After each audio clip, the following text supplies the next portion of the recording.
Hey, today's Wednesday, May 13th. Welcome. It's Mr. Jarvis, MrJarvis.net. And just want to let you know that, hey, thank you for all of you who came to Tuesday's Zoom meeting. It was great. It was a good way to, we reviewed the poem. Great job. We're not going to have a Zoom meeting every week. I'm just looking at your workload. You got a book report coming up and stuff. So we're postponing or limiting our Zoom meetings. The next one will be Thursday, May 21st. And that's going to be the Requizlet Live that will be reviewing words we've had throughout the year. If you want to study, you can. You can study ahead of time if you feel like, I want to try to score really well. But the game itself will be the review. So no need to study unless you want to try to shoot for that top 10 spot. And we'll be kind of having fun. And if, little competitions. Good. You don't have to put your real name. You can use a pseudonym in the name, so no one's going to know if you're not doing well on the Quizlet Live game. It's okay. I just think it's going to be a good activity to review the words. So for today, what you're going to do is we're going to start brainstorming some ideas for our own imagery poems. And the brainstorming portion will be due this Friday. And then next week, we'll start writing the poem. So that's on Google Classroom. Let's jump into Google Classroom. And so what you're going to do is open up the imagery poetry practice. And I have some examples. Brainstorming activity. It looked kind of funny. It's due May 15th. That's Friday. So you got lots of time.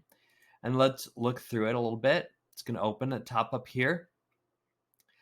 Think about favorite places, favorite activities, favorite season or time of year that you might write a poem about. If you like to write different ideas here, you may, but I'm not going to force. If you already know you're going to do it on a favorite place, you have to write a favorite activity or season. We'll be starting to write the poem next week. Okay. And I'm just some descriptions about how to write the poem and some standards here, but just I'm reminding you, we're going to do it next week. What you are going to do this week is come up with your topic. So it could be the beach or Avila Bay or Montana de Oro or something. So we'll start writing words that describe the sight, the touch, the smell, the taste, the sound. In the poem we reviewed on Tuesday, the author, Williams Wordsworth, used a lot of figurative language. So we talked about simile a lot, personification, and hyperbole. Here's some other figurative language that you can review and we've talked about in class. So that's going to be due by Friday. So you have Wednesday, Thursday, and Friday to work on this and come up with your topic, idea, and some phrases for touch, the sight, etc. 5 senses there.